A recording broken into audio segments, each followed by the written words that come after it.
Olá a todos, este é o 7º vídeo da série Pecados de Desassociação. Por favor, assista aos vídeos anteriores, curta os vídeos e inscreva-se no canal. Neste vídeo eu explico sobre os termos malakos e arsenokites, palavras que se referem a praticantes de atos homossexuais, os quais, segundo a Bíblia, devem ser desassociados da congregação cristã. Comecemos pela palavra arsenokites. Essa palavra significa literalmente um homem que se deita com outro homem, e o sentido é a relação sexual entre pessoas do mesmo sexo. Por extensão, isso se aplica também a uma mulher que mantém relações sexuais com outra mulher. Algumas traduções da Bíblia vertem arsenokites por abusador ou abusador da humanidade. E a ideia que os tradutores tentaram transmitir com isso é de um homem que abusa de sua própria natureza humana por manter uma relação sexual desnatural. Alguns ativistas da causa gay têm ensinado que essa palavra se refere a abusadores de crianças. Entretanto, isso é simplesmente mentira. É óbvio que se um homem abusa de um menino, por exemplo, ele é um fornicador e também um arsenokites, ou seja, um homem que se deita com outro homem. Assim também, se um homem abusar de uma menina ou se uma mulher abusar de um menino, em todos esses casos a pessoa é fornicadora e deve ser desassociada. No entanto, a palavra arsenokites não se refere exclusivamente e limitadamente a este tipo de pessoa, embora inclua esse tipo de pessoa. Arsenokites refere-se a um homem que mantém relações desnaturais com outro homem, e isso evidentemente também se aplica a uma mulher que mantém relações sexuais com outra mulher. Visto que o propósito de uma boa tradução deve ser fazer com que o leitor se aproxime do sentido do texto original, uma ótima tradução para arsenokites seria homem que faz sexo com outro homem, porque essa fraseologia carrega em si o real sentido da palavra grega. Essa palavra não se refere a alguém que luta contra desejos homoafetivos, isto é, alguém que se esforça para não dar vazão a sentimentos que são pecaminosos na conduta cristã. Já a outra palavra analisada aqui, malakos, se refere a outro conceito semelhante, porém não idêntico. Visto que o contexto da segunda carta aos Coríntios, capítulos 5 e 6, trata de muitos pecados sexuais, malakos aqui possui relação com a conduta sexual. Entretanto, a palavra malakos, de forma isolada, significa simplesmente macio ou delicado. Ainda assim, evidentemente, Paulo não está falando que homens macios devam ser desassociados da congregação cristã e não herdarão o reino de Deus. Para você entender melhor, deixe-me fazer uma ilustração. O termo gay passou por uma mudança semântica ao longo do tempo. Originalmente, a palavra gay em inglês significava simplesmente feliz, e era amplamente usada com este sentido. Ou seja, dizer que alguém era gay era dizer que alguém era feliz. No entanto, no século XX, especialmente a partir dos anos 60, o termo começou a ser utilizado para se referir a homossexuais. Acredita-se que essa mudança no significado da palavra gay tenha ocorrido porque os promotores da causa homossexual procuraram uma linguagem positiva para descrever as suas identidades. Eles buscavam uma palavra que não tivesse conotações negativas e que pudesse expressar a diversidade e a felicidade de suas experiências.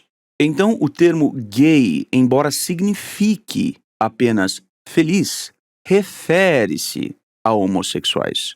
Da mesma forma, o termo malakos, embora signifique apenas macio, refere-se contextualmente a homens que se comportam como mulheres. A obra Mounce Concise Greek English Dictionary define malakos como efeminado, e essa é uma boa tradução. Uma tradução que retém a referência do texto original para malakos seria um homem que se comporta como mulher. Isso possui base sólida nas escrituras hebraicas que dizem, abre aspas, uma mulher não deve vestir roupa de homem, nem deve um homem usar roupa de mulher, pois todo aquele que faz isso é detestável para Jeová, seu Deus. Fecha aspas. Assim, nós vemos que Deus condena abertamente a ideia de que um homem possa se apresentar à sociedade como mulher ou que uma mulher possa se apresentar à sociedade como homem. Há grande consenso entre os tradutores de que, ao citar a palavra malakos, Paulo tinha em mente um jovem que fazia o papel da fêmea na relação sexual com outro homem. Isso era muito comum na Grécia Antiga. E agora eu vou adentrar um tema mais profundo e mais delicado. Existe em humanos uma condição rara conhecida como hermafroditismo verdadeiro ou intersexo. Nesse caso, a pessoa nasce com órgãos sexuais ambíguos ou com a presença tanto do órgão masculino quanto feminino. O hermafroditismo verdadeiro pode ser causado por uma variedade de fatores genéticos e hormonais durante o desenvolvimento fetal. Então reflita na seguinte pergunta: se um cristão fizer mudança de sexo, deverá ser desassociado? Pause o vídeo e responda. Essa não é uma pergunta de sim ou não, ao contrário do que parece, porque algo que deve ser analisado é se a pessoa é hermafrodita ou não. Imagine o seguinte caso: um bebê nasceu e o médico, após análise das características sexuais do bebê, classificou-o como um menino. Entretanto, após vários anos, os pais percebem que essa criança desenvolveu um comportamento bastante afeminado. E após exames médicos, descobriu-se que essa criança tinha órgãos femininos, tinha toda uma construção interna feminina. Então, se essa pessoa fizer uma mudança de sexo, isso é uma questão que só ela mesma pode decidir. E eu devo deixar claro uma coisa: isso não tem nada que ver com ideologia de gênero. O hermafroditismo é uma questão biológica, não ideológica. O hermafroditismo verdadeiro ou intersexo tem a ver com o que a pessoa é fisicamente, não com o que ela acredita que é ou com o que ela se identifica. Agora, evidentemente, a congregação não pode aceitar que um homem passe a se comportar como mulher e faça uma mudança de sexo porque ele se identifica como mulher por questões ideológicas. Os termos homem e mulher são puramente biológicos, assim como os termos bebê, idoso e adolescente estão inseparavelmente ligados ao sistema biológico. Por exemplo, será que existe um adolescente com 80 anos de idade ou um idoso com 1 ano de idade? É claro que não. Evidentemente, um idoso pode ter uma mente jovial, mas ele não é um jovem.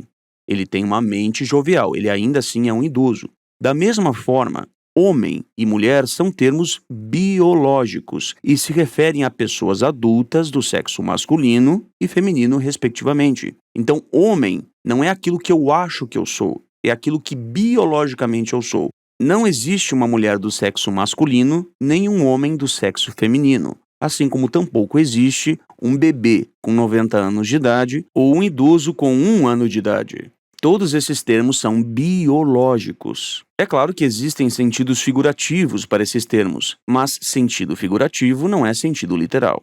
E aqui eu estou falando do sentido literal das palavras. Se um idoso possui uma mente jovial, ele é apenas um idoso com mente jovial. Ele não é jovem e não será visto como um jovem pela sociedade. Atualmente, não existe tecnologia científica para transformar um homem em uma mulher ou vice-versa. Não existe, por exemplo, tecnologia científica para transformar um idoso em um bebê ou um bebê em um idoso. Não existe essa tecnologia científica.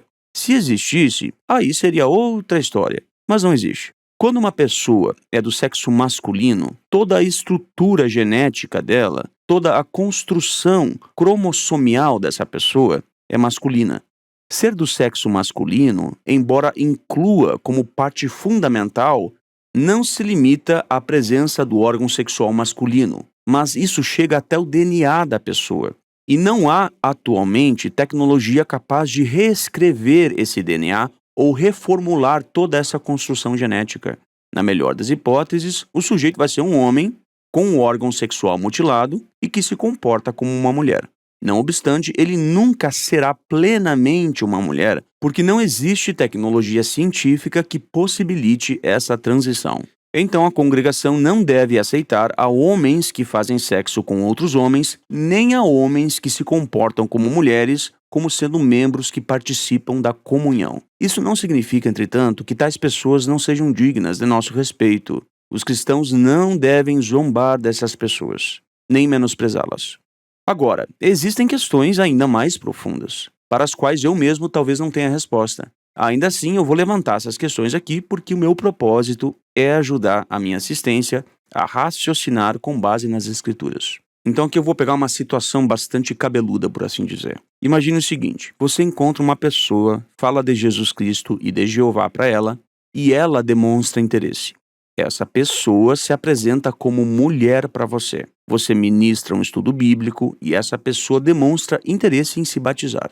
Só que, perceptivelmente, você entende que tal pessoa é transexual. É um homem que se comporta como mulher, algo que a Bíblia condena. Entretanto, tal pessoa não admite isso. Ela não confessa isso para você.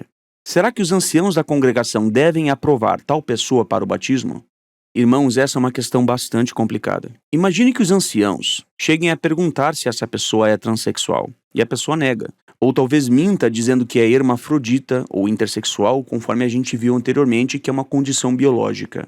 Então a pessoa mostra aos anciãos um documento de identificação que atesta que ela é mulher, segundo a lei dos homens. Isso já existe, por exemplo, nos Estados Unidos. O que os anciãos podem fazer? Então vejam, irmãos, que esta é uma questão bastante complicada.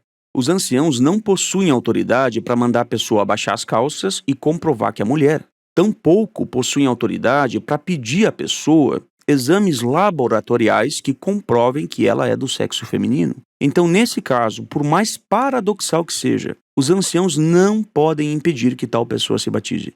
Se no futuro for comprovado que a pessoa mentiu, então a pessoa, obviamente, terá o seu batismo anulado, sem precisar ser desassociada. Agora, é diferente de um caso de transexualidade que ficou conhecido e que todos sabem que aquela pessoa fez o que se chama mudança de sexo, algo que na realidade não existe, porque é impossível fazer uma mudança de sexo, afinal, não existe tecnologia científica para isso atualmente. O máximo que a pessoa vai conseguir fazer é tomar algumas drogas, alguns hormônios, mutilar os seus órgãos sexuais, mas não existe tecnologia para transformar o DNA de um homem para o DNA de uma mulher e vice-versa. Se um dia existir isso, aí é outra questão. Atualmente não existe essa tecnologia.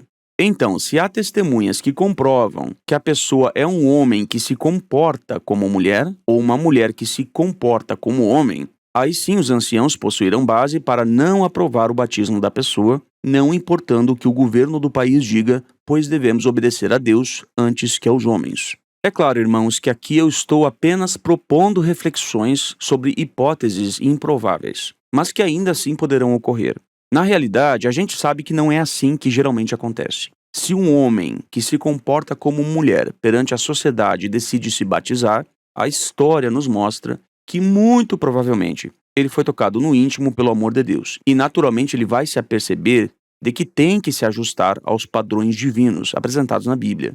E ele vai se aceitar por aquilo que ele é, deixando de lado aquilo que ele deseja ser. Eu espero que esse vídeo tenha ajudado você. Um grande abraço e fique em paz.